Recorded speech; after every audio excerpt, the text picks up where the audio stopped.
सो topic लिखिए ionic equilibrium.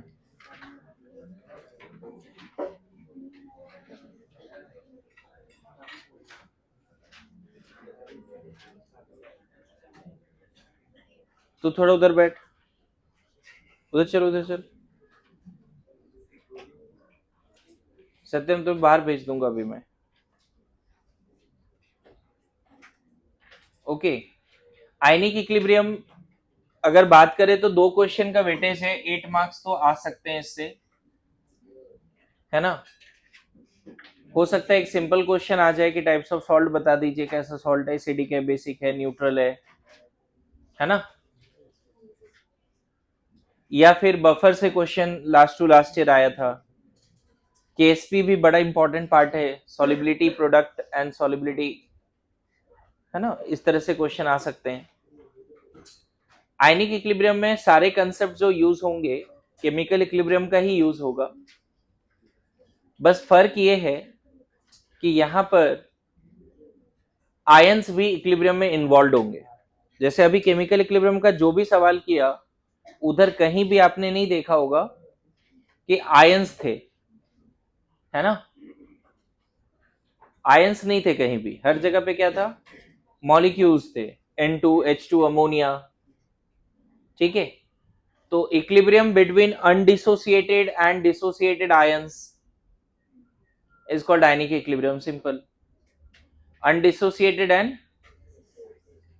undissociated electrolyte and their ions, है ना, लिख लो। It is the equilibrium between undissociated electrolyte, undissociated weak electrolyte and their ions in aqueous medium. It is the equilibrium between undissociated weak electrolyte and their ions. It is the equilibrium between undissociated weak electrolyte and their ions in aqueous medium.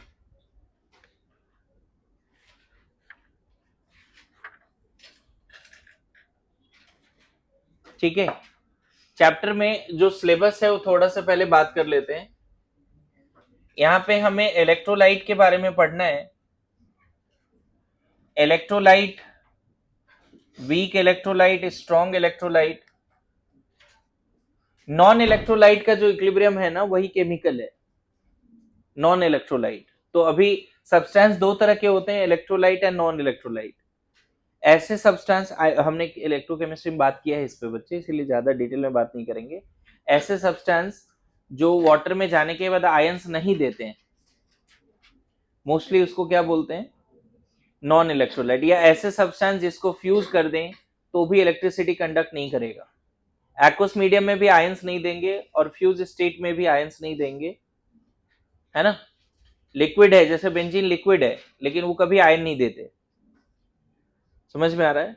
और ऐसे substance जो ions देते हैं, इधर when we dissolve in water और directly उसको melt कर दो, डायरेक्टली उसको मेल्ट कर दो, आयंस देते हैं, तो वो कहलाते हैं electrolyte. Now electrolyte is of two types, strong electrolyte and weak electrolyte. इन दोनों पे भी बात हुआ है, जब मैंने इलेक्ट्रोकेमिस्ट्री में कंडक्टेंस पढ़ाया ना, तो वहां पे बात हुई थी कि इसमें क्या क्या है, तो इसके बारे में देखेंगे क्या क्या है, ठीक है। उसके बाद हमें पढ़ना है ना, concept of acid, base and salts. इसको बहुत डिटेल में पढ़ना है, मैक्सिमम कंसेप्ट यहीं पे बन जाता है, strong acid, weak acid and salt, ठीक है। फिर थोड़ा बहुत पार्ट है ना, explanation about water, explanation about क्या, वाटर। इसमें हम लोग पढ़ेंगे ionic product of water, ionisation constant of water, ठीक है। फिर यहाँ पे हमें पढ़ना है पीएच स्केल के बारे में, थोड़ा पीएच स्केल, है ना। तो देखेंगे क्लास में ही देखेंगे पीएच स्केल, हम लोग 90 डिग्री सी पे भी देखेंगे, 25 डिग्री सी पे भी देखेंगे पीएच स्केल। वाटर के बारे में कुछ कुछ सीखना है।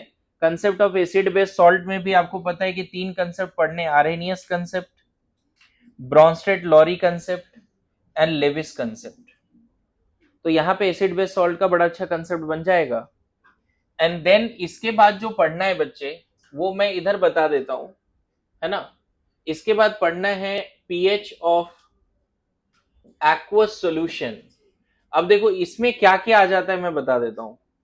पीएच ऑफ एक्वस सॉल्यूशन में, है ना, सब लोग ध्यान देना, क्या है पीएच ऑफ एक्वस सॉल्यूशन। अब पीएच ऑफ एक्वस सॉल्यूशन में भी क्या क्या पार्ट है देखो। PH of acid plus water, पानी में हमने एसिड डाल दिया। अब इसमें भी देखो कितने केस हैं। स्ट्रॉन्ग एसिड, स्ट्रॉन्ग एसिड का मिक्सचर, है ना, week acid, weak acid plus strong acid. यहाँ पे जब हम लोग एक्सप्लेनेशन अबाउट वाटर पढ़ेंगे ना, तो यहीं पे ऑसवाल्ड डाइल्यूशन लॉ यहीं पे पढ़ लेंगे, और यहीं पे कॉमन आयन इफेक्ट भी पढ़ लेंगे, common ion effect, odd ion effect. बता देता हूँ क्या सीक्वेंस रहेगा। इलेक्ट्रोलाइट अभी तुरंत खत्म हो जाएगा, एसिड बेस में टाइम जाता है। एक्सप्लेनेशन अबाउट वाटर, उसी में ऑसवाल्ड डाइल्यूशन लॉ, है ना, common ion effect, odd ion effect यहीं पढ़ लेंगे। पीएच स्केल थोड़ा बात कर लेंगे। फिर हम मेरा पूरा आयनिक में जो पूरा सिलेबस है वो यही है। मतलब वाटर में एसिड डाल दिया तो पीएच बताओ। वाटर में अब एसिड डालने के कौन कौन से केस होंगे। वाटर में सिर्फ एक सिंगल एसिड डाला, वो स्ट्रॉन्ग। वाटर में सिर्फ वीक एसिड डाल दिया। वाटर में दो स्ट्रॉन्ग एसिड डाल दिए साथ में। वाटर में स्ट्रॉन्ग एसिड वीक एसिड साथ में डाल दिए। इस बार आपके क्वेश्चन आए थे पॉलीप्रोटिक एसिड को लेके। पॉलीप्रोटिक एसिड वाटर में ऐसे एसिड डाल दिए जो एक से ज्यादा H प्लस दे सकता है, और इसी पे सवाल आया था इस बार, है ना। इससे कभी आते नहीं, लास्ट 35 ईयर में इस पे सवाल आए ही नहीं आज तक, ऐसे समझो। लेकिन इस पे आ जाते हैं। लास्ट में दिया हुआ है ना, H3PO3 का डिसोसिएशन था H3PO4 का, है ना। इसमें ना एक क्वेश्चन H2S एनसीईआरटी में दिया, वो क्वेश्चन लास्ट क्लास मैंने होमवर्क भी दिया था और कराया भी था क्लास में। H2S करके एनसीईआरटी में है कि H2S वाटर में डाल रहे हैं तो उसका फर्स्ट डिग्री ऑफ डिसोसिएशन क्या होगा, सेकेंड डिग्री ऑफ डिसोसिएशन क्या होगा, इस तरह के सवाल थे। उसके बाद इसी में क्या पूछ सकते हैं बच्चे, pH of aqueous solution of base. तो बेस में क्या क्या केस हो सकता है बच्चे। पानी में सिर्फ स्ट्रॉन्ग बेस डाल दिया, बोलो, स्ट्रॉन्ग बेस का मिक्सचर डाल दिया, वीक वीक बेस सिर्फ डाल दिया, स्ट्रॉन्ग बेस वीक बेस साथ में डाल दिया। इसके 4 ही केस है, उससे ज्यादा नहीं है, ठीक है। लेकिन अभी जो बताने जा रहा हूं ये बहुत ही ज्यादा इंपॉर्टेंट है कि पानी में आपने एसिड प्लस बेस दोनों डाल दिए। एसिड प्लस बेस मतलब एसिड प्लस बेस डाल के आपसे पूछा जा सकता है ना, पीएच बताइए क्या है। तो इसके देखो कितने केस हैं। सबसे पहला केस इसका है कि दोनों स्ट्रॉन्ग है, एसिड भी स्ट्रॉन्ग है, बेस भी स्ट्रॉन्ग है। इस पे सवाल पूछा जाएगा कि पानी में एसिड बेस दोनों डाल दिया और दोनों स्ट्रॉन्ग है, तो बताइए मीडियम एसिडिक है, बेसिक है, न्यूट्रल है, जो भी है उसका पीएच क्या है। इसके 3 केस बनेंगे, आता है समझ में 3 केस कौन से बनेंगे इसके, एनीवन। अगर पानी में एसिड और बेस डाल रहे हैं, दोनों स्ट्रॉन्ग है, तब भी इसके 3 केस हैं। जब equivalent of strong acid equivalent of strong base होगा, this is called complete neutralization. Acid का इक्विवेलेंट बेस के इक्विवेलेंट के बराबर है, स्ट्रॉन्ग एसिड ज्यादा है स्ट्रॉन्ग बेस से। एंड थर्ड केस क्या, स्ट्रॉन्ग बेस ज्यादा है स्ट्रॉन्ग एसिड से। ये तीनों केस में 2-2 3-3 क्वेश्चन आपको आने चाहिए करने। वहां पे न्यूमेरिकल रहेगा ना कि एसिड का ये अमाउंट है, ये वॉल्यूम है, ये मोलैरिटी है, वॉल्यूम है, बेस का ये अमाउंट, ये मोलैरिटी है, उस पर क्वेश्चंस करने आने चाहिए। क्लियर है। अच्छा, इसका दूसरा केस बताओगे क्या होगा इसका, स्ट्रॉन्ग एसिड वीक बेस। अभी बहुत डिटेल में बात नहीं करेंगे इसमें, लेकिन इसके भी 3 केस हैं, बताओगे कौन कौन से। जब स्ट्रॉन्ग एसिड ज्यादा है वीक बेस से, स्ट्रॉन्ग एसिड ज्यादा है वीक बेस से, इक्विवेलेंट वाइज है ना। दूसरा, जब दोनों बराबर है, पता है स्ट्रॉन्ग एसिड और वीक बेस अगर पानी में डालते हैं, स्ट्रॉन्ग एसिड और वीक बेस अगर वाटर में डालते हैं और इक्विवेलेंट बराबर है दोनों का, तो बेसिकली वो केस है सॉल्ट प्लस वाटर का, क्योंकि एसिड और बेस पूरा खत्म। मतलब एक तरह से डायरेक्टली सॉल्ट प्लस वाटर बोलो या स्ट्रॉन्ग एसिड वीक बेस साथ में बोलो। और पता है ये केस आगे चल के देखेंगे, सॉल्ट हाइड्रोलिसिस का केस है, सॉल्ट हाइड्रोलिसिस। और ये आगे चल के मैं बताऊंगा केटाइनिक हाइड्रोलिसिस का केस होता है, केटाइनिक हाइड्रोलिसिस। आगे चल के एक ऐसा फ्लो चार्ट बनाएंगे उसमें हर जगह पे फॉर्मूला भी होगा, और तुम जो अभी बहुत 2-4% अभी समझ रहे हो सिलेबस को, बहुत अच्छे से समझोगे जब सब डिस्कशन होगा, तो ये टेबल और मजेदार तरीके से समझ में आएगा। और इसमें अगर स्ट्रॉन्ग बेस ज्यादा है वीक एसिड से, सॉरी स्ट्रॉन्ग बेस ज्यादा है किससे, सॉरी वीक बेस ज्यादा है स्ट्रॉन्ग एसिड से, ये केस हो जाता है बेसिक बफर का, बेसिक बफर सॉल्यूशन। देखो अभी एक डेफिनेशन मिल गया, बेसिक बफर किसको बोलते हैं, एक ऐसा सॉल्यूशन जिसमें वीक बेस और स्ट्रॉन्ग एसिड हो और वीक बेस एक्सेस रिएजेंट। देखो डेफिनेशन मिल गया बेसिक बफर का, एक ऐसा सॉल्यूशन जिसमें वीक बेस और स्ट्रॉन्ग एसिड हो, है ना। अच्छा बताओ इसी में थर्ड केस क्या बच्चे, वीक एसिड स्ट्रॉन्ग बेस, बोलो क्या इसके भी 3 केस होंगे लगता है आपको। पानी में आपने वीक एसिड स्ट्रॉन्ग बेस दोनों डाल दी, और पहला केस वही जो स्ट्रॉन्ग वाला कंपोनेंट है ज्यादा है वीक एसिड से। इसका मैं पार्ट अभी डिस्कस भी नहीं कर रहा हूं, मेनली ये डिस्कस कर देते हैं, वीक एसिड स्ट्रॉन्ग बेस के बराबर है तो फिर से ये सॉल्ट हाइड्रोलिसिस है, सॉल्ट हाइड्रोलिसिस। और ये बताएंगे ये एनाइनिक होता है,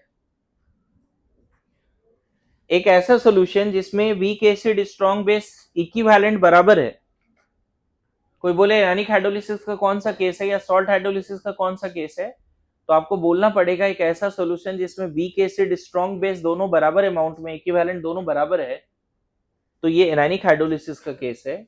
और थर्ड केस इसमें अगर वीक एसिड ज्यादा है स्ट्रॉन्ग बेस से, तो ये एसिडिक बफर सॉल्यूशन का केस है। अब देखो कोई बोले एसिडिक बफर सॉल्यूशन का डेफिनेशन बताओ, the aqueous solution which contain week acid and strong base, acidic buffer solution का डेफिनेशन, तो वहां बोलना पड़ेगा aqueous solution which contain weak acid strong base such that weak acid is more in amount।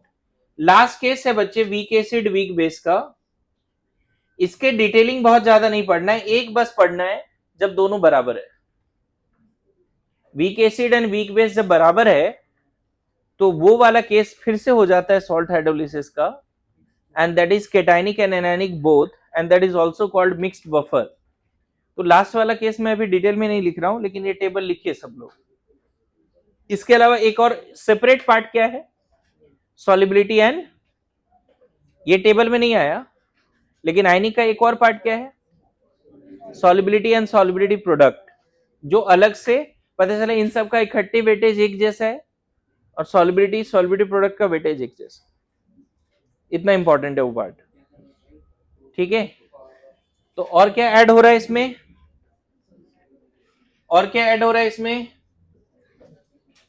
Solubility and solubility product, इसको Ksp बोलते हैं, solubility and solubility product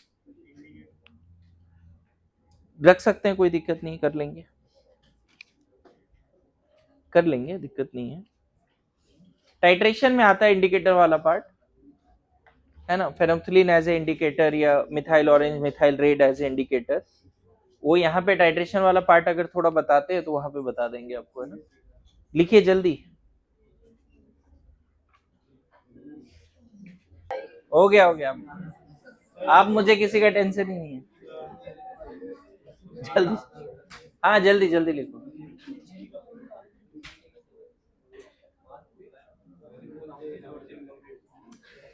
अरे ज्यादा मत सोच, आयनिक के बारे में सोच, इसको लास्ट ईयर कौन से क्वेश्चन आए थे आयनिक से याद है, बना था नहीं बना था, कुछ याद है? कहाँ जी पेपर कहाँ है आयनिक का, एक बार दिखाओ किसके पास पेपर है। एक तो बोला था पॉलीप्रोटिक एसिड का आ गया था, पता नहीं है। और कौन से क्वेश्चन थे? अरे ये पेपर तो अभी ऐसा है कि तकिए के नीचे रख के सो।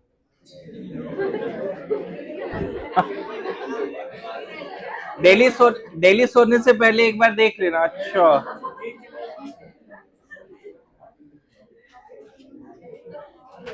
नहीं नहीं जरूरी है।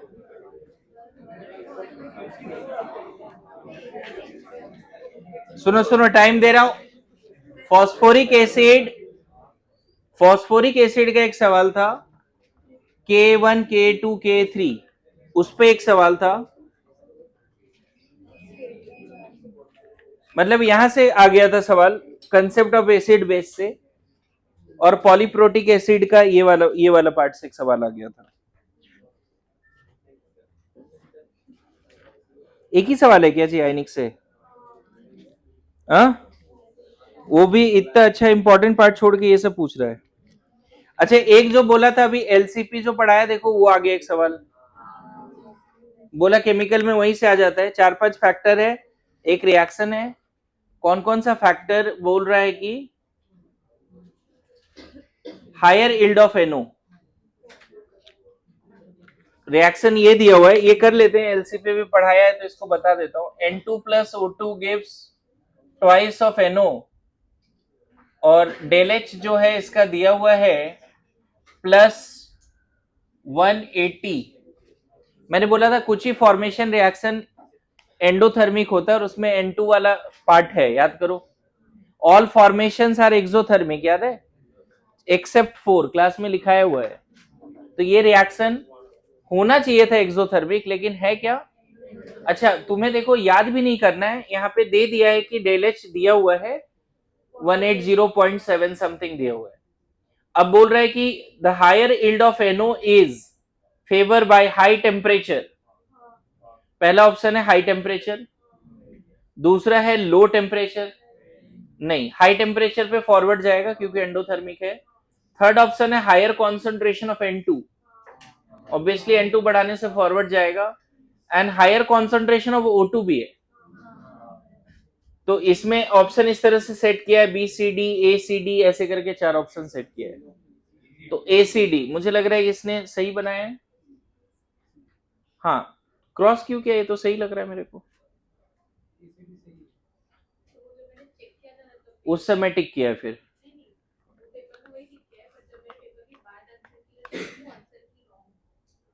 अच्छा,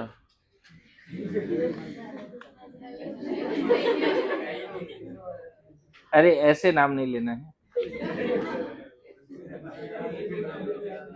अपनी गलती भी देखना पड़ेगा। अच्छा, कुछ लोग और चेक करो ना, आयनिक का क्या है, और कोई एक ही सवाल है कि और नहीं है? आयनिक का एक ही है, केमिकल का तो कंफर्म एक आ गया है।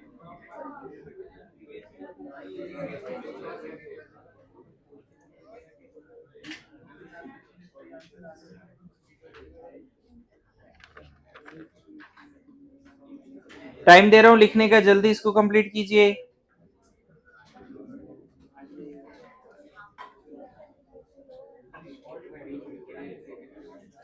अच्छा, केमिकल का 2 सवाल है, एक और सवाल है केमिकल का।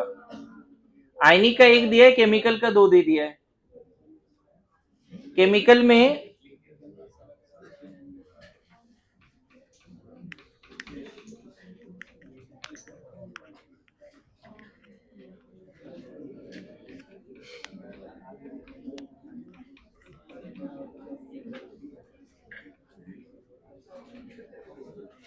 सुनो सुनो सुनो, संकेत इधर उधर ध्यान जा रहा है ना, तो माइंड में कुछ चल रहा है, बाहर बैठा दिया ये वो, तो मेरा कंसर्न है कि इसके बारे में 6 बजे के बाद शाम में सोचना, अभी इग्नोर कर देते हैं। इसके लिए टाइम क्या है? 6 के बाद, ठीक है अभी।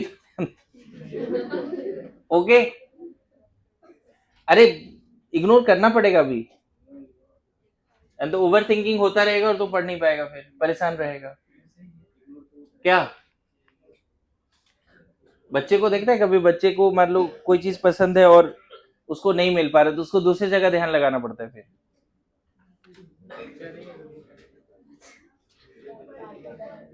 अरे है तो अंदर से वही तो भी। अच्छा ये क्वेश्चन एक बार देख लेते हैं। A gas gives to B gas silence the rate the backward reaction rate constant is higher than forward reaction rate constant by a factor of 250। मतलब इसमें जैसे KF और KB है तो KB is 2500 times of KF, ये दिया है शायद। फिर से एक बार पढ़ लेता हूं, शायद इस लाइन का यही मीनिंग है या नहीं है, अगर तुम लोग बताओ।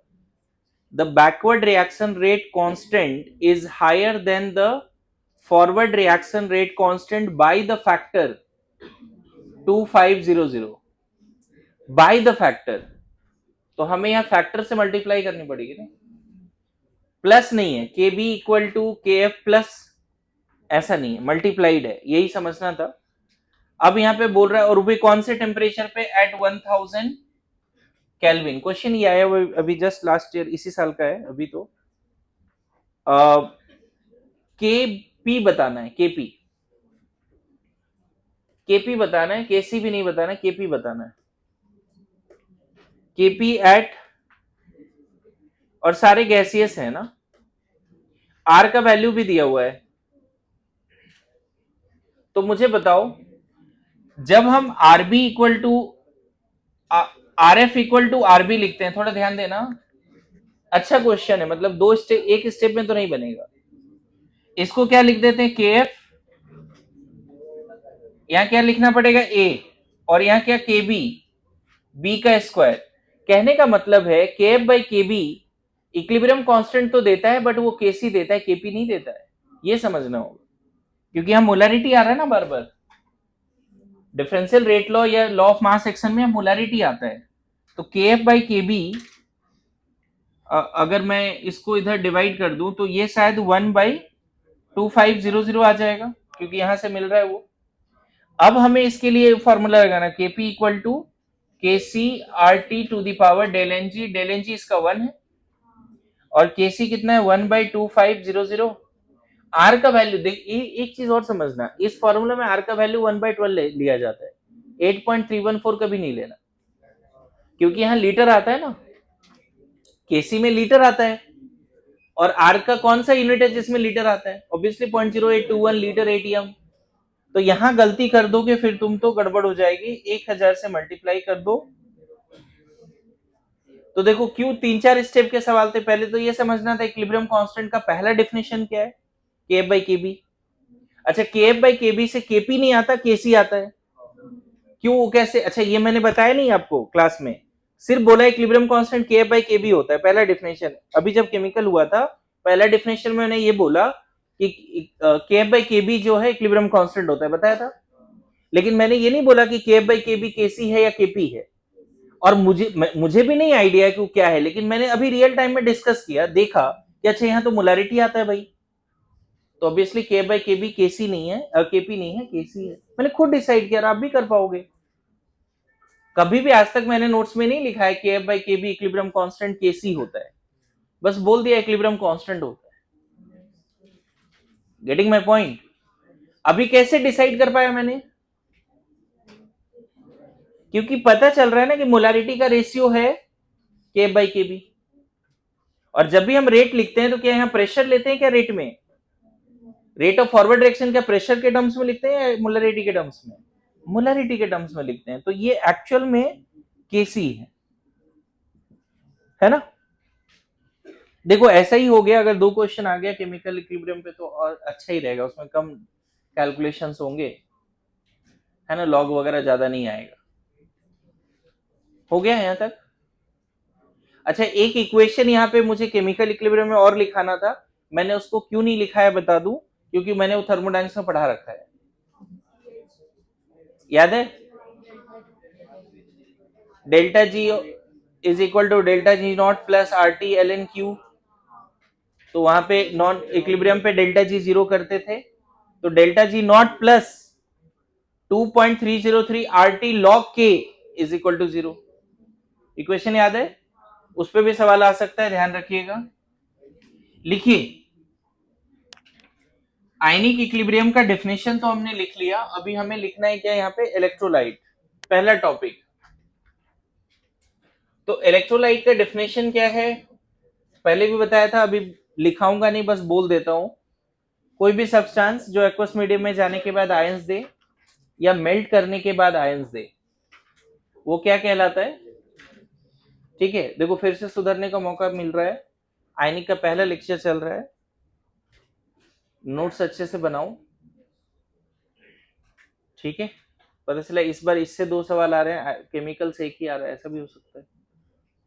तो थोड़ा सा मौका मिल रहा है सुधरने का, तो अच्छे से नोट्स बनाइए प्रोएक्टिव वे में। इसके कितने टाइप है बच्चे? Strong and weak electrolyte. Strong electrolyte का मतलब होता है कि पानी में डाला और 100% ब्रेक हो गया। T इक्वल टू 0 पे अगर इसका A मोल है 0,0, थोड़े ही समय के बाद ये 0, ये A 100% डिसोसिएट हो गया। और अगर आप इसका अल्फा निकालोगे तो number of mole dissociated A और इनिशियल भी A कितना आ जाएगा? 1। परसेंटेज अल्फा, परसेंटेज डिग्री, यहाँ डिग्री ऑफ डिसोसिएशन मत बोलना है, डिग्री ऑफ आयोनाइजेशन बोलना। आयोनाइज हो रहा है, समझ में आए? जैसे पॉलीमर बनाता है तो डिग्री ऑफ पॉलीमराइजेशन, क्लियर है? एक मॉलिक्यूल से 2 छोटे छोटे मॉलिक्यूल बनाते हैं तो डिग्री ऑफ डिसोसिएशन। एक मॉलिक्यूल से आयन बना रहे हैं तो डिग्री ऑफ आयोनाइजेशन। ये कितना? 100%।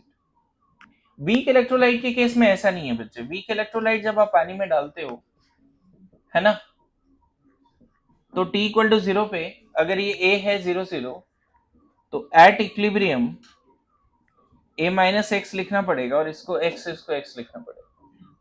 यहां पे अल्फा x बाई ए जो कि 0 और 1 के बीच में होगा, परसेंटेज अल्फा भी 0 से 100% के बीच में होगा। The electrolyte which is not completely ionized in aqueous medium, very feebly ionized, थोड़ा बहुत टूटता है, ब्रेक होता है, that is called weak electrolyte. And the electrolyte which completely ionized 100%, undissociated बचता ही नहीं है, अनडिसोसिएटेड नहीं बचता। तो पता है, स्ट्रॉन्ग इलेक्ट्रोलाइट को पानी में डालोगे, इरिवर्सिबल केस है, देख रहे हो एरो एक ही दिखा रहे हैं। स्ट्रॉन्ग इलेक्ट्रोलाइट जब पानी में जाएगा वहां कोई इक्विलिब्रियम नहीं आती। तो ionic equilibrium is the case of weak electrolyte, not the strong electrolyte. Ionic equilibrium is the case of weak electrolyte, not the, we cannot have ionic equilibrium when strong electrolyte is taken in water. We can have ionic equilibrium only when weak electrolyte is taken in water. ठीक है, लिखना शुरू करना है ये सब। Weak electrolyte को अगर आप पानी में लेते हो,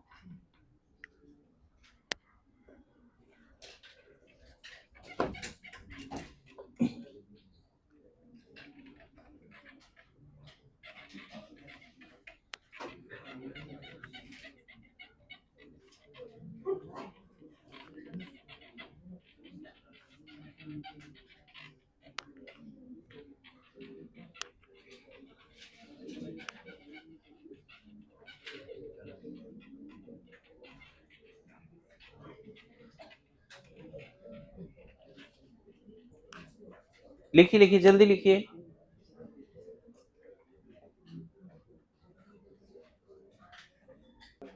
आगे बढ़े।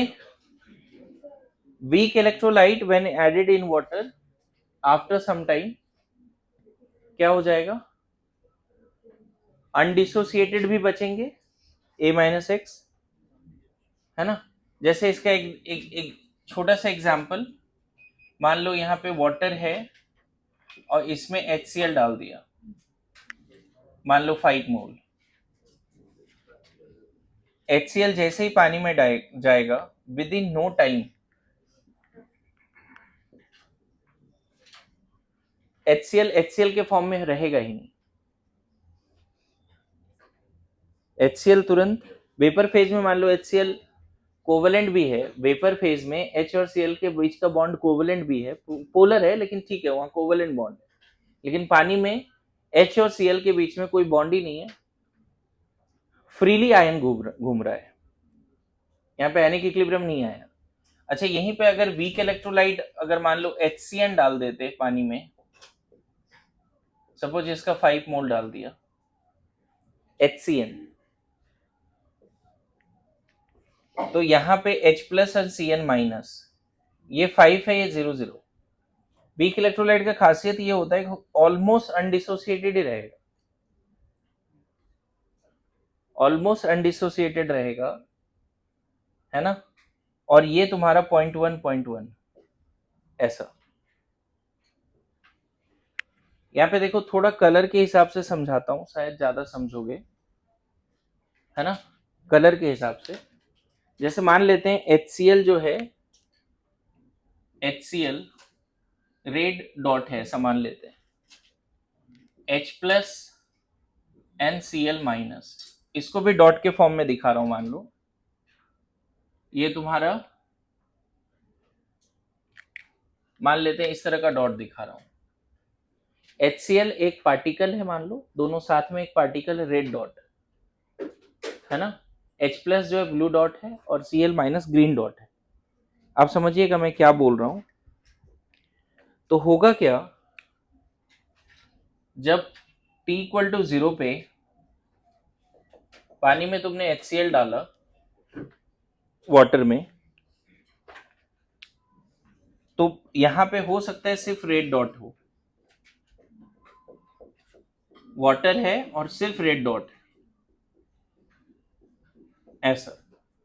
लेकिन just within no time, within no time plus 0, थोड़े ही समय के बाद इसी कंटेनर में तुमको रेड डॉट अब दिखेगा ही नहीं। जितने रेड डॉट थे वो सारे के सारे विद इन नो टाइम किसमें ब्रेक हो गया। देखो स्ट्रॉन्ग इलेक्ट्रोलाइट का ये खासियत है, ऐसा हो गया। मतलब एक भी अनडिसोसिएटेड वीक स्ट्रॉन्ग इलेक्ट्रोलाइट नहीं बचा, सारे के सारे किस फॉर्म में, आयंस के फॉर्म में। यही जब अगर तुम HCN का बात करोगे, मान लेते हैं पानी में HCN डाला, अच्छा यहाँ नंबरिंग कर देता हूं, मान लो HCN जो है Cn माइनस भी है और H प्लस भी है, right, Cn minus H plus. चलो यहाँ HCN रेड डॉट है और इसको ग्रीन मान लेते हैं और इसको ब्लू मान लेते हैं, ऐसा। मैं क्या कर रहा हूं समझ रहे हो, यहाँ अनडिसोसिएटेड वीक इलेक्ट्रोलाइट को रेड डॉट माना है पूरे को साथ में, और इन दोनों को मैंने माना है blue and green, good to go. यहां पे पता है t इक्वल टू 0 पे सिर्फ क्या होगा, HCN डाला, HCl घुल गया पूरा, HCN डाला और HCl पूरा घुल गया। बट वीक इलेक्ट्रोलाइट का H और C के बीच का बॉन्ड टूटने में टाइम लगेगा थोड़ा। ये t इक्वल टू 0 पे है बच्चे, ये t इक्वल टू 0 पे है। जैसे ही तुम 10 मिनट के बाद बात करते हो, मतलब विद इन नो टाइम, यहां तो कोई टाइम ही नहीं लगा, लेकिन यहां थोड़ा टाइम लगेगा, डिपेंड्स कि वो वीक इलेक्ट्रोलाइट कितना वीक है, डिपेंड्स, 10 मिनट, आधे घंटे, 2 घंटे ऐसा रहेगा। और पता है इसके बाद खासियत क्या हो जाएगी, मैक्सिमम रेड डॉट तो रहेगा यहां पे, अभी भी मैक्सिमम किस फॉर्म में है, अनडिसोसिएटेड। किस फॉर्म में मैक्सिमम अभी भी, अनडिसोसिएटेड। बट थोड़े समय के बाद यहां पे थोड़ा सा ऐसा भी दिखना शुरू हो जाएगा, और यहां पे हम क्या बोलेंगे कि there is ionic equilibrium between red dot that is undissociated electrolyte and their ions that is green dot and blue dot. देखो यहां पे कोई इक्विलिब्रियम ही नहीं है, रेड डॉट गायब। यहां पे पहले अनडिसोसिएटेड था, यहां सिर्फ क्या था, HCN, यहां सिर्फ क्या था, HCN। लेकिन यहां अब क्या क्या है, HCN भी है, बोलो, और क्या क्या है यहाँ पे, है ना। मान लेते हैं इसको मान लेते हैं Cn माइनस, और इसको मान लेते हैं H+। देखो there is a dynamic heterogeneous equilibrium, sorry dynamic equilibrium, not heterogeneous, क्योंकि अनडिसोसिएटेड पानी में घुला हुआ है, हेट्रोजीनियस नहीं है। अनडिसोसिएटेड रेड डॉट भी पानी में इंडिविजुअल एंटिटी की तरह घूम रहा है, और Cl-H+ भी पानी में, Cn-H+ भी पानी में घूम रहा है। तो होमोजीनियस इक्विलिब्रियम बोलेंगे क्योंकि सब एक्वस फॉर्म में है। और यहाँ पे डायनेमिक है, यहाँ पे किस तरह का इक्विलिब्रियम आ चुका है? HCN is equilibrium with what? H+N। देख रहे हो स्ट्रॉन्ग इलेक्ट्रोलाइट जब पानी में डालते हैं तो क्या सीन क्रिएट होता है? स्ट्रॉन्ग इलेक्ट्रोलाइट जैसे हम पानी में डालते हैं 100% डिजोल्व हो जाता है और 100% टूट भी जाता है। लेकिन वीक इलेक्ट्रोलाइट पानी में डाला तो क्या हो गया? सीन समझ में आ रहा है क्या हो रहा है? क्लियर है? So can we get the ionic equilibrium in case of a strong electrolyte? No, we can get ionic equilibrium in case of weak electrolyte. अच्छा, स्ट्रॉन्ग इलेक्ट्रोलाइट का और क्या खासियत है? 100% अल्फा 100% है। जैसे मान लो अगर तुमसे पूछता कि HCN ज्यादा कंडक्ट करेगा या HCN, जो उधर पूछा था मैंने, HCl ज्यादा कंडक्ट करेगा या HCN? HCN ज्यादा कंडक्ट करेगा, सॉरी HCl ज्यादा कंडक्ट करेगा, राइट? क्योंकि इसने क्या दे दिया, पूरा का पूरा अनडिसोसिएटेड है ही नहीं, पूरा आयंस ही है। यहाँ देखो आयंस कम है, red green and blue dot यहाँ कम है। कंडक्टेंस सिर्फ किसके वजह से होगा? आयंस की वजह से। अनडिसोसिएटेड की वजह से कंडक्टेंस नहीं होगा। समझ में आ रहा है? बोलिए।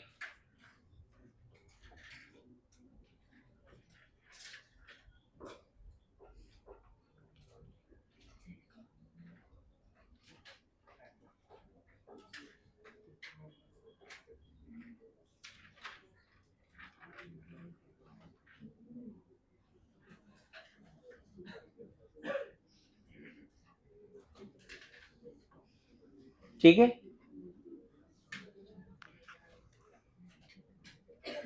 देखो जरूरी नहीं है डायग्राम बनाओ, लेकिन अंडरस्टैंडिंग इस लेवल पे होनी चाहिए बस, कि स्ट्रॉन्ग इलेक्ट्रोलाइट पानी में डाल रहे हैं तो क्या हो रहा है।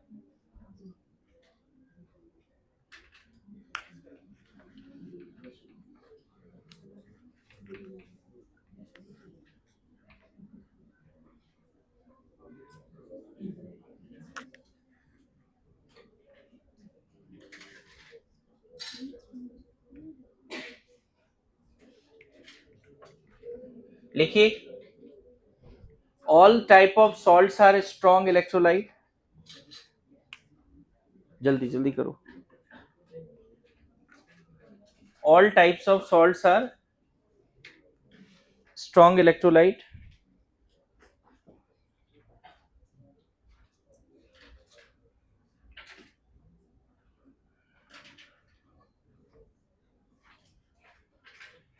All types of salts are strong electrolyte. देखो सॉल्ट का भी ना समझना, सॉल्ट का यहाँ पे थोड़ा सा टाइप बता देता हूँ, बेस्ड ऑन कि वो पानी में कैसे घुलता है। कुछ सॉल्ट हैं जो हाईली सोल्यूबल है।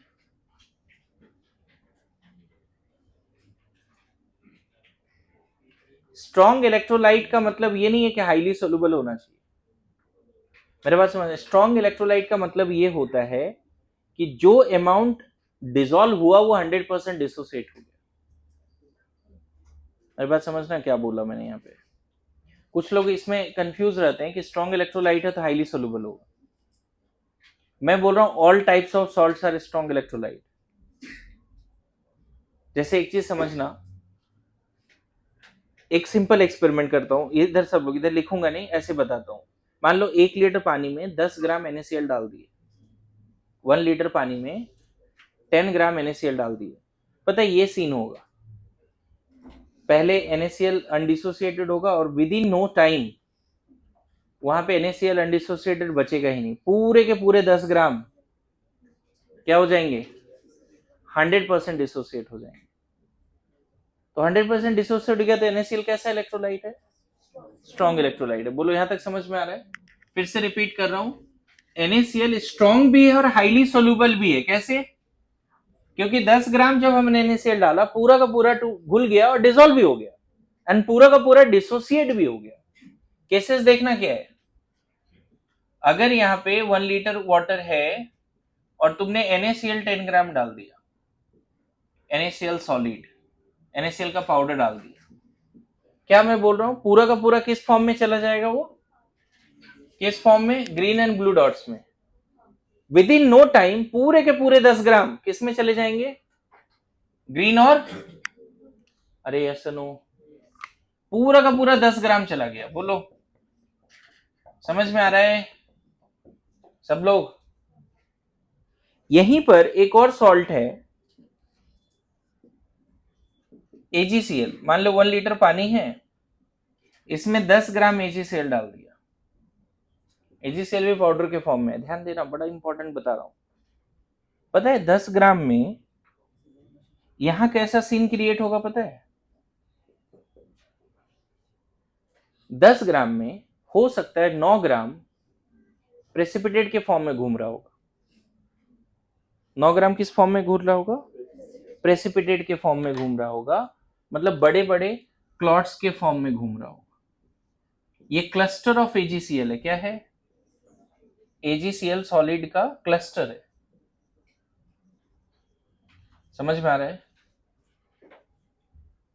फिर से रिपीट कर रहा हूं, 10 ग्राम AgCl डाला, 10 ग्राम में 9 ग्राम किस फॉर्म में घूम रहा है, प्रेसिपिटेट के फॉर्म में, थक के क्लॉट के फॉर्म में। गुड टू गो।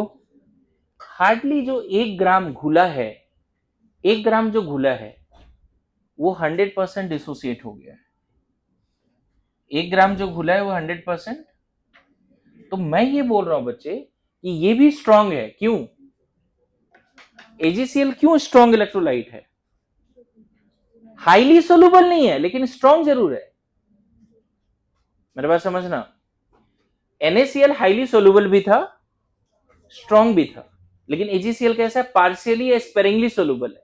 10 ग्राम डाला, 9 ग्राम ऐसे ही पड़ा हुआ है, वो तो सोल्यूशन का पार्ट ही नहीं बनना चाहता, वो हेट्रोजीनियस है, उसको ऐसे निकाल सकते हो तुम।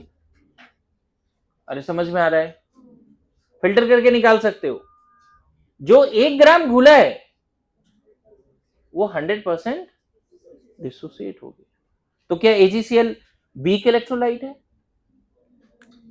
नहीं, बोलना पार्शियली सोल्यूबल है, बट इलेक्ट्रोलाइट तो कैसा है, स्ट्रॉन्ग ही है। इलेक्ट्रोलाइट कैसा है, तो इसीलिए टाइप्स ऑफ सॉल्ट्स में हाईली सोल्यूबल और क्या, पार्शियली सोल्यूबल, एंड एक इनसोल्यूबल भी होते हैं, इनसोल्यूबल सॉल्ट्स भी होते हैं, इनसोल्यूबल इलेक्ट्रोलाइट्स भी होते हैं। सॉल्ट क्या है, यहाँ इलेक्ट्रोलाइट भी बोल सकते हो। इन शॉर्ट मैं बताऊं, सिर्फ सॉल्ट का टाइप ऐसा नहीं बोलो, इलेक्ट्रोलाइट का भी टाइप बोल सकते हो। इलेक्ट्रोलाइट जो हाईली सोल्यूबल होते हैं, मैंने यहां लाइन क्या लिखा दिया आपको कि all types of salts are strong electrolyte. What does it mean, all types of salts are strong electrolyte? It means कि सॉल्ट का वो पार्ट जो डिसॉल्व होगा वो 100% टूट भी जाए। मैं ये नहीं बोल रहा all types of salts are highly soluble, ये नहीं बोला मैंने। All types of salts are, अच्छा जो घुला ही नहीं उसकी सॉल्युबिलिटी का क्या बात करेंगे जी। ये तो ऐसा है कि 10 ग्राम PbSO4 अगर तुमने डाल दिया पानी में, 10 ग्राम PbSO4 डाल दिया, मान लो 1 लीटर वाटर है और इसमें PbSO4 डाल दिया 10 ग्राम, पता चला पूरे के पूरे 10 ग्राम किस फॉर्म में है, अनडिसोसिएटेड के फॉर्म में, एक भी बेरियम और सल्फेट आयन डिटेक्ट नहीं हुआ। पूरे के पूरे किस फॉर्म में है, अनडिसोसिएटेड पाउडर के फॉर्म में, उसके क्रिस्टल्स एज इट इज है, जिसमें एक बेरियम और सल्फेट साथ में ही है, इंडिविजुअल बेरियम और सल्फेट नहीं मिल रहा है।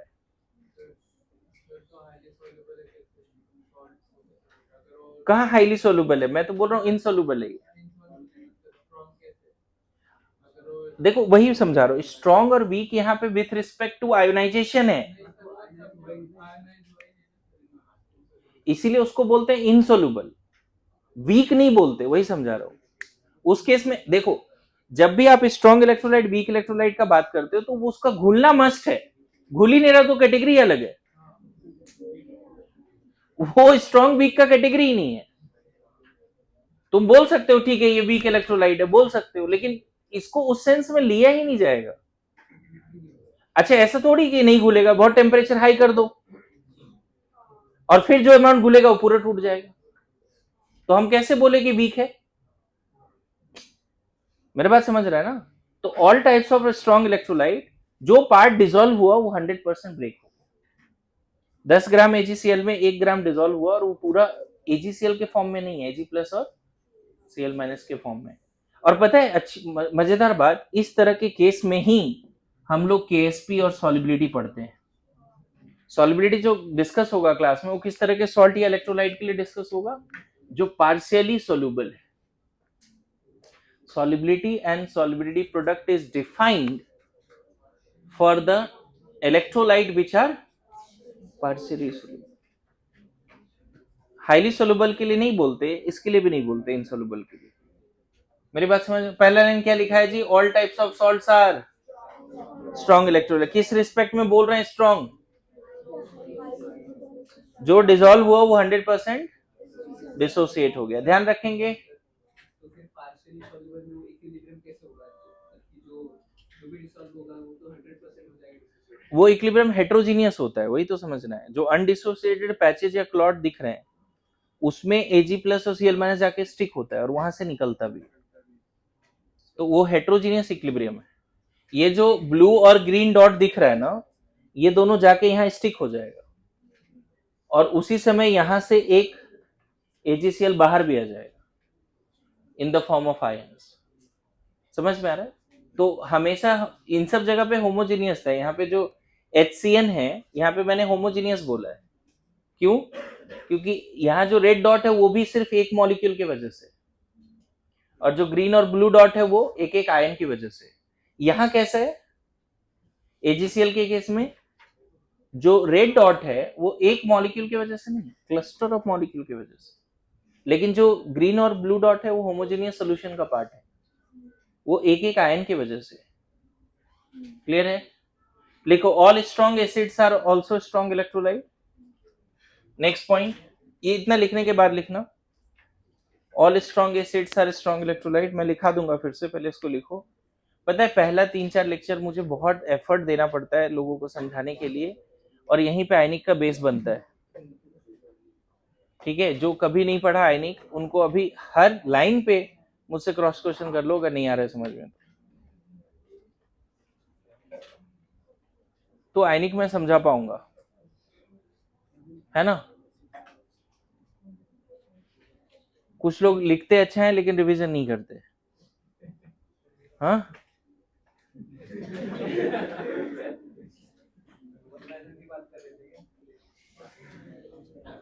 Thank you so much. All strong acids are strong electrolyte लिखिए। All strong acids are strong electrolyte. अच्छा, एक होमवर्क यहाँ पे देता हूं बच्चे, इनसोल्यूबल सॉल्ट का या इनसोल्यूबल इलेक्ट्रोलाइट का लिस्ट बना के लाना है, कम से कम 10। मैंने एक पीडीएफ भेजा था बहुत पहले ग्रुप में, जब केमिकल बॉन्डिंग पढ़ रहे थे, उसके 1 महीने बाद या 15 दिन के बाद भेजा था, सॉल्ट्स के लिस्ट। आप देखना वो पीडीएफ देखना।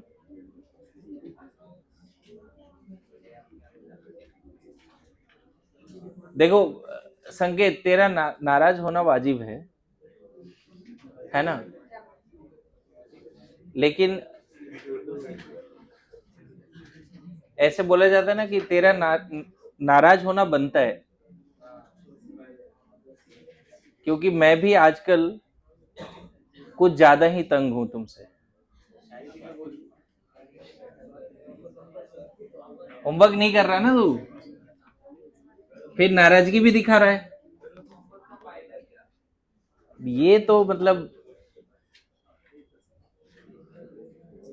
क्वेश्चन सॉल्व करने का क्या फायदा, ही पूछेगा तो कैसे होगा?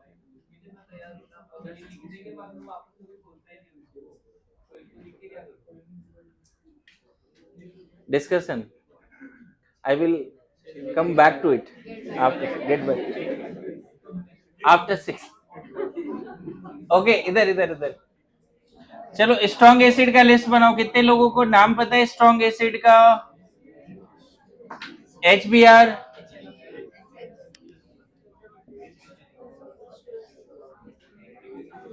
देखो इतना तो कम से कम याद करनी पड़ेगी। कुछ और लिस्ट बता सकते हैं कुछ लोग स्ट्रॉन्ग एसिड का नाम? और कोई दो चार नाम ऐसे? देखो आपके इस बिहेवियर की वजह से थोड़ा स्पीड स्लो हो रहा है, तो मैं बोल रहा हूँ शांत बैठ। तुम सपोर्ट करोगे तो जनवरी एंड तक में सिलेबस हो जाएगा, नहीं करोगे तो और ज्यादा एक्सटेंड होगा, इसीलिए शांत बैठना पड़ेगा, है ना?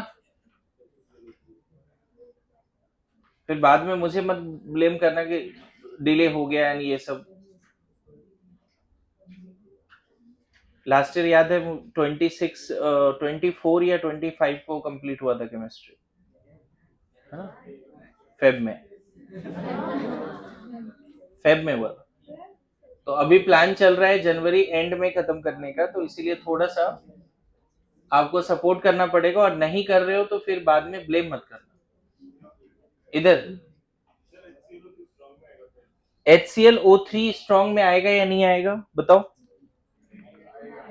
आना चाहिए, क्लोरिक एसिड ना। लेकिन देखो जो स्ट्रॉन्ग एसिड का जो नाम है स्पेशली, इसमें इतना नाम तो जरूर याद रखो, चलेगा? इतने नाम तो जरूर याद रखो। लेकिन अगर इसके लिस्ट और बढ़ा सके, जो जेई मेंस एडवांस के हिसाब से, नीट के हिसाब से कुछ और आ जाते हैं, एनसीईआरटी में कहीं दिए हुए हैं, तो उसको जरूर लिख लेना है। लिखो all types of strong base are strong electrolyte, all types of strong acid are strong electrolyte. ये जैसे पानी में जाएगा 100% डिसॉल्व हो जाएगा, अनडिसोसिएटेड एक भी नहीं बचेंगे। उसी तरह से all types of sorry all strong bases are strong electrolyte, all strong bases are strong electrolyte. इसमें देखो NaOH का नाम आता है, KOH, RbOH, CSOH and BaOH whole 2 का नाम आता है। अब बात होता है कि LiOH है या नहीं है, इसको अंडरलाइन करना। SrOH होल 2 है या नहीं है, इसको अंडरलाइन करना। ये सारे तो है फॉर श्योर, ये 5 तो एकदम रटना पड़ेगा आपको, ये 5 तो फॉर श्योर, ठीक है?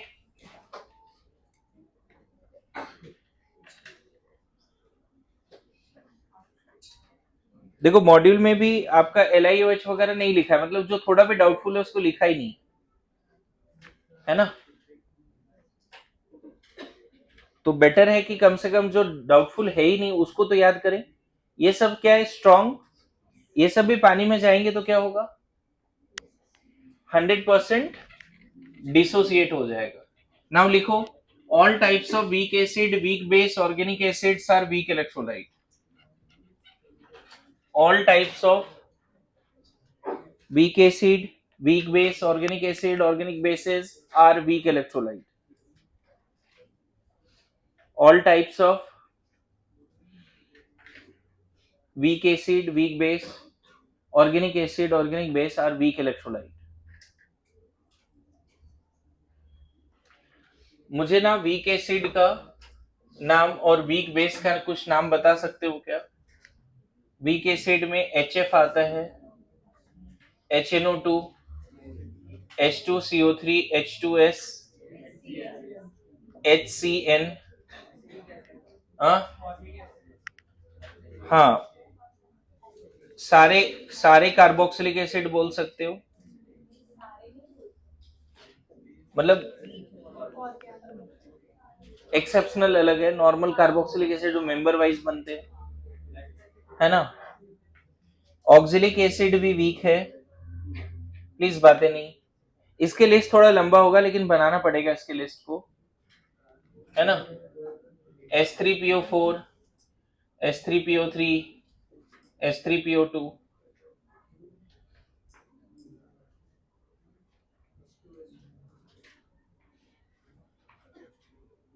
जो कंफर्म वीक है ना उसका नाम थोड़ा सा रखते हैं, स्पेशली ऐसे वीक एसिड जो जेई मेंस एडवांस और नीट के हिसाब से कंफर्म एनसीईआरटी और कहीं ना कहीं दिया हुआ है, जिसकी ऑथेंटिसिटी भी है, ऑथेंटिसिटी मतलब प्रीवियस ईयर में आंसर देख के पता चल रहा है कि हाँ ये वीक है, उस टाइप से, है ना। अब जैसे सल्फ्यूरस एसिड लिख रहे हैं, अब देखना पड़ेगा सल्फ्यूरस एसिड है या नहीं, एक बार देखना पड़ेगा इसमें। लेकिन अगर HClO लिखेंगे तो वीक है, नो डाउट। HClO2 भी वीक है, इसमें डाउट नहीं है, ज्यादा आया हुआ है ऑलरेडी। हाँ वही बोल रहा हूँ, तो ये सल्फ्यूरस एसिड एक बार देखना पड़ेगा, ठीक है। ओके, वीक बेस में LiOH जैसे वहां पे डाउटफुल था तो उसको रहने देते हैं। BeOH whole 2, MgOH whole 2, calcium hydroxide, aluminium hydroxide, silver hydroxide, cuprous hydroxide, cupric hydroxide, ferrous hydroxide, ferric hydroxide, है ना, zinc hydroxide, lots of weak bases are there. इसके अलावा जो लेविस बेस है, अमोनिया या प्राइमरी एमीन, सेकेंडरी एमीन, ये सब तो वीक होता ही है। टर्सरी एमीन, मतलब एक स्पेशली ऐसा कोई बेस नहीं लेना है, एसिड नहीं लेना है, जो नॉर्मल डेली लाइफ में दिखता है, एटलीस्ट एनसीईआरटी वगैरह में दिखता है ना। ये बिना रट्टा मारे काम नहीं होगा। आपको जो स्ट्रॉन्ग एसिड स्ट्रॉन्ग बेस है और वीक एसिड वीक बेस है, कम से कम ये तो बड़ा कम नाम है। अगर मान लो अगर आपने स्ट्रॉन्ग एसिड इतना याद कर लिया तो इसको छोड़ के ज्यादातर एसिड क्या है, वीक है। स्ट्रॉन्ग बेस अगर ये याद कर लिया इनऑर्गेनिक में, तो इसको छोड़ के ज्यादातर बेस कैसे हैं, वीक है ना। वही मैंने बोला है कि ये, है ना, दोनों जगह पे मैंने अंडरलाइन किया है, मतलब हो सकता है वो कंडीशनल भी हो, कंफर्म ये हमेशा स्ट्रांग होगा, ठीक है। मैं फिर बोल रहा हूँ कम से कम ये लिस्ट तो कंफर्म याद रखो जो हाँ सर ये 100% स्ट्रांग है।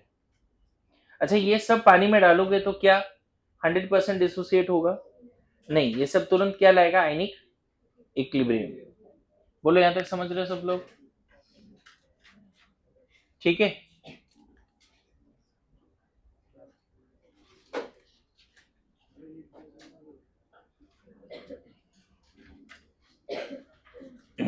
डन।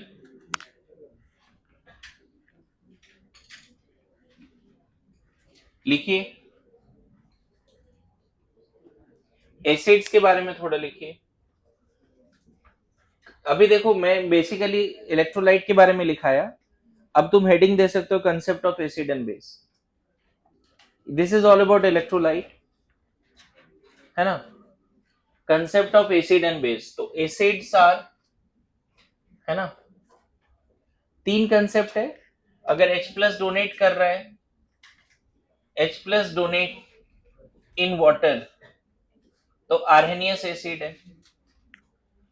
अगर H प्लस डोनेट कर रहा है इन any solvent,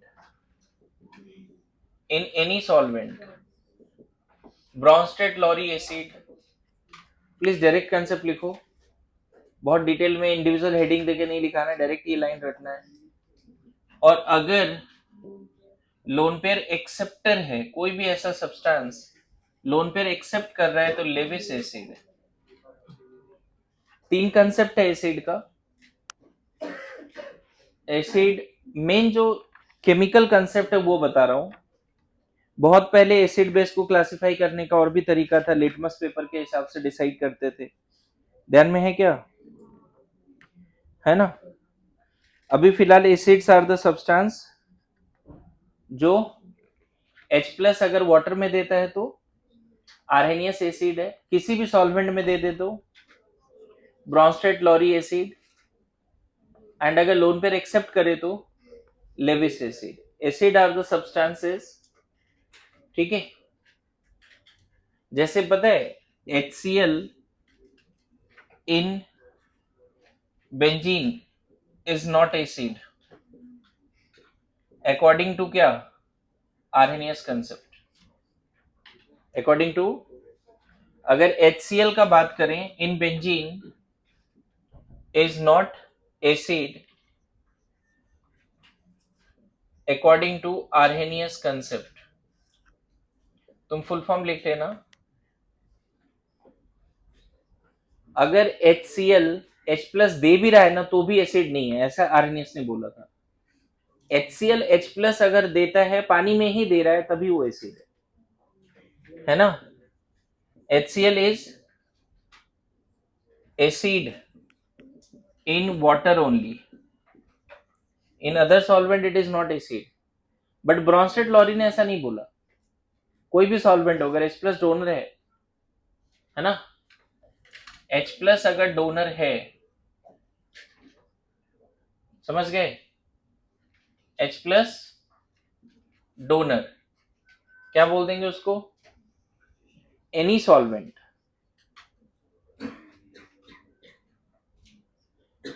H plus donor in any solvent, Arrhenius acid. अच्छा एक बात पता है, all the Arrhenius acids are Bronsted Lowry acid, क्योंकि अगर कोई एसिड वाटर में H प्लस दे रहा है तो अदर सॉल्वेंट में भी दे सकता है, लेकिन उल्टा ऐसा बोलना, क्योंकि ये कोई और सॉल्वेंट में H प्लस दे रहा है, एसिड है, फिर भी आर्नियस के हिसाब से नहीं है।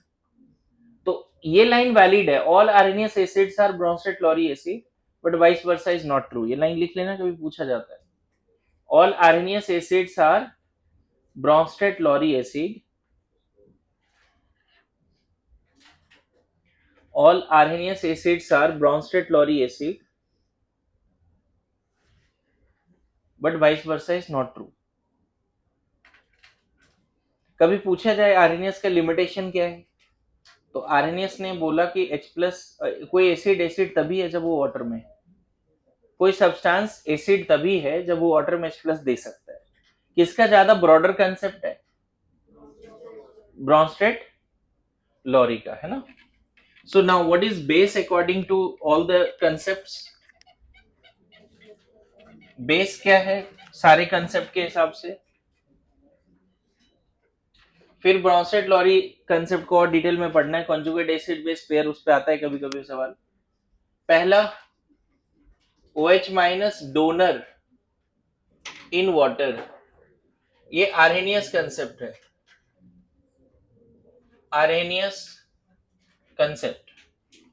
दूसरा OH minus H plus acceptor, H plus acceptor इन any solvent, Brønsted Lowry concept.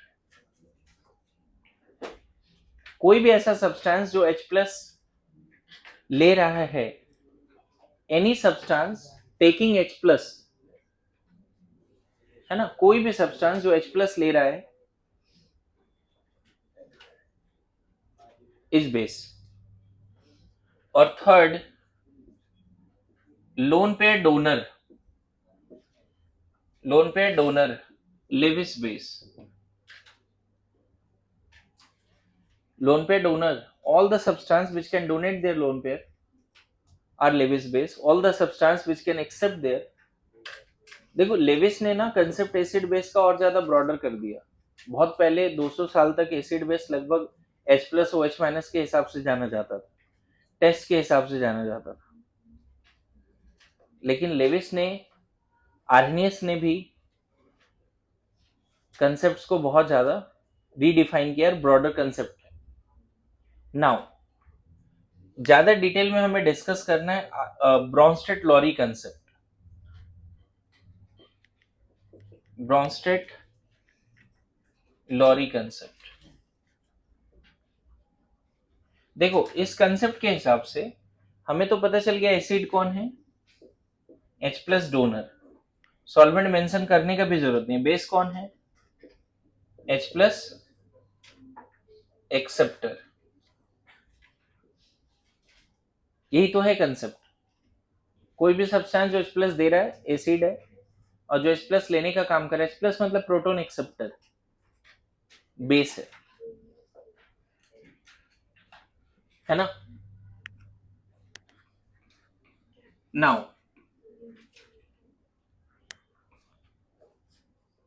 Bronsted Lowry concept का पहला पॉइंट तो ये लिख लो। दूसरा पॉइंट है according to Bronsted Lowry concept, every acid Bronsted Lowry acid has conjugate base.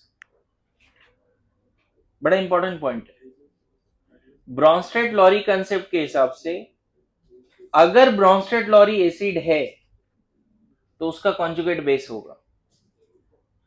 Every Brønsted Lowry acid has conjugate base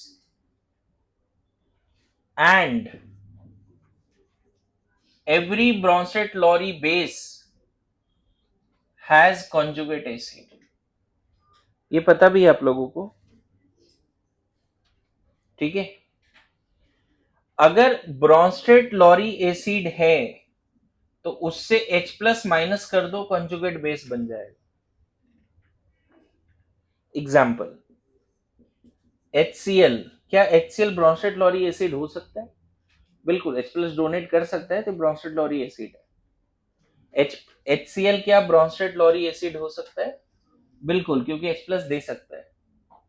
तो आपसे पूछ देगा HCl का कॉन्जुगेट बेस बताओ, Cl माइनस.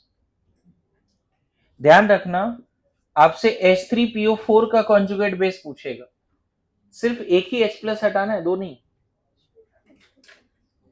जो भी ब्रॉन्स्टेड लॉरी एसिड है, अगर उसका कॉन्जुगेट बेस लिखना है तो ओनली वन H प्लस हटाओ. मतलब कॉन्जुगेट एसिड बेस पेयर में सिर्फ एक H प्लस का डिफरेंस होगा. तो उधर जाके क्या लिख दोगे? H2PO4 minus. अच्छा, अगर तुमसे पूछ दिया H2PO4 माइनस का कॉन्जुगेट बेस बताओ. एसिड है, कॉन्जुगेट बेस HPO4 माइनस 2. फिर पूछ दिया कि HPO4 माइनस 2 का कॉन्जुगेट बेस बताओ. PO4 minus 3. फिर पूछ दिया फॉस्फेट का कॉन्जुगेट बेस बताओ. पॉसिबल, क्योंकि ब्रॉन्स्टेड लॉरी एसिड ही नहीं है. ब्रॉन्स्टेड लॉरी एसिड है तब कॉन्जुगेट बेस है, अदरवाइज है ही नहीं. इसके पास क्या कोई H प्लस है डोनेट करने के लिए? नहीं. Every Bronsted Lowry acid will have their conjugate base, and the difference between Bronsted Lowry acid and conjugate base is of 1 H plus. 1 H plus. समझ रहे हो? यहां पे एक लाइन और लिखने वाले बच्चे. ब्रॉन्स्टेड लॉरी का जो रिसर्च और कंसेप्ट है, इसको अगर समझ गए तो आयनिक थोड़ा इजी हो जाएगा आपके लिए. उसी अंदाज में समझना है जो मैं यहाँ पे बता रहा हूं. जैसे अगर मान लो HCN का बोल दिया, बताओ ये एसिड है या नहीं? ब्रॉन्स्टेड लॉरी एसिड है या नहीं है? तो इसका कॉन्जुगेट बेस बताओ. Cn minus. अब Cn माइनस का कोई पूछ दिया conjugate acid, sorry conjugate base. Cn minus क्या ब्रॉन्स्टेड लॉरी एसिड है? नहीं. It is not Brønsted Lowry acid. So conjugate base is not possible. बोलो, आ रहा है समझ में? अच्छा, Brønsted Lowry acid conjugate base H2CO3 carbonic acid, bicarbonate ion. HCO3 minus bicarbonate ion, क्या ये है Bronsted Lowry acid? Bicarbonate ion है ब्रॉन्स्टेड लॉरी एसिड. ऑब्वियसली अभी भी एक H है, एसिडिक हाइड्रोजन है, निकल सकता है H प्लस के फॉर्म में. Carbonate, yes no? Carbonic acid का conjugate base bicarbonate ion. Bicarbonate का कॉन्जुगेट बेस समझ में आ रहा है? बोलिए, पक्का? अभी ना नेक्स्ट क्लास में इसमें लिखाता हूं आपको कि बड़ा इंपॉर्टेंट कंसेप्ट है कि strong Brønsted Lowry acid will have week conjugate base. Stronger the acid weaker the conjugate base. ये लाइन हमने ऑर्गेनिक में शुरू किया है, ब्रॉन्स्टेड से ही आया है. अगर कोई एसिड स्ट्रॉन्ग है ना, जैसे HCl स्ट्रॉन्ग है या नहीं है HCl, तो ये बहुत वीक है. अच्छा, कोई बता सकता है क्लास में एनीवन कि HCl स्ट्रॉन्ग एसिड है तो ब्रॉन्स्टेड लॉरी ने बोला कि Cl माइनस वीक बेस होगा, वीक कॉन्जुगेट बेस होगा. समझ गए? एनीवन इन द क्लास थोड़ा पार्टिसिपेट कीजिए प्लीज. ये Cl माइनस वीक किस सेंस में है? What sense? हाँ,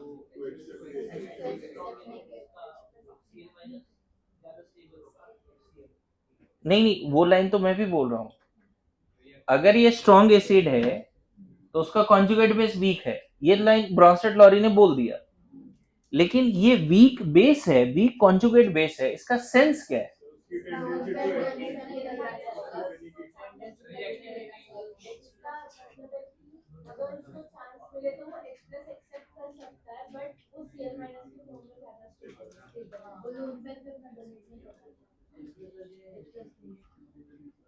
देखो, जो अभी तुमने रेफरेंस निकाला ना, वो रेफरेंस बिल्कुल सही है। अगर ये वेरी स्ट्रॉन्ग एसिड है तो कॉन्जुगेट बेस होगा very weak, right? Very weak का मतलब यहाँ पे ये जो रेफरेंस है कि हाँ ये H+ नहीं लेगा, फिर ये बिल्कुल सही है। मतलब इसकी H+ लेने की टेंडेंसी नहीं के बराबर है। अगर ये स्ट्रॉन्ग एसिड है तो उसका कॉन्जुगेट बेस का H+ लेने की टेंडेंसी नहीं के बराबर है, राइट? ये वही बात दोबारा ही बोला जा रहा है। एक्चुअल में इसका सेंस जो आयनिक में समझना है, आयनिक में सेंस ये है कि Cl- को अगर पानी में डालोगे तो वो निठल्ले पड़े रहेंगे, स्पेक्टेटर आयन होगा ये। Cl- अगर पानी में जाएगा ना, एज इट इज घूमता रहेगा, वो पानी से भी H+ लेने की टेंडेंसी नहीं रखेगा। पानी के पास H+ है, वाटर के पास, बट ये इतना वीक है कि इसकी औकात नहीं है वाटर का H+ निकाल ले। मेरे बात समझना। अच्छा इधर देख, जैसे HCN वीक एसिड है, जो सेंस सिखा के भेज रहा हूं वो सीखना आयनिक आसान हो जाएगा। ये वीक एसिड है, उसका कॉन्जुगेट बेस स्ट्रॉन्ग है, तो एक सेंस तुमने दिया ना कि सर स्ट्रॉन्ग, इसका मतलब ये H+ ले सकता है, पक्का ये सेंस रखो, नो डाउट। लेकिन साथ में ये रखो कि जब साइनाइड पानी में जाएगा तो इसकी औकात है वाटर से H+ लेने की। And this is the case of anionic hydrolysis. Cl- anionic hydrolysis नहीं करता, लेकिन Cl- एनायनिक हाइड्रोलिसिस करता है, बताऊंगा आपको। फिर से रिपीट करूं, जो आगे फ्यूचर का लाइन है क्या है? Strong acid will have week conjugate base and weak acid will have, in what sense? Strong acid HCl इतना स्ट्रॉन्ग है कि Cl- वीक है, उसकी H+ लेने की टेंडेंसी नहीं है। अगर Cl- पानी के कांटेक्ट में आता है कुछ नहीं होगा, नो रिएक्शन। लेकिन ये वीक एसिड है, इसका conjugate base Cl- will have tendency to take H+। जैसे ही साइनाइड अगर पानी के कांटेक्ट में आएगा तो वाटर का H+ लेके HCN बना देगा। ये याद करके जाओ, ठीक है? समझ गए? Thank you so much.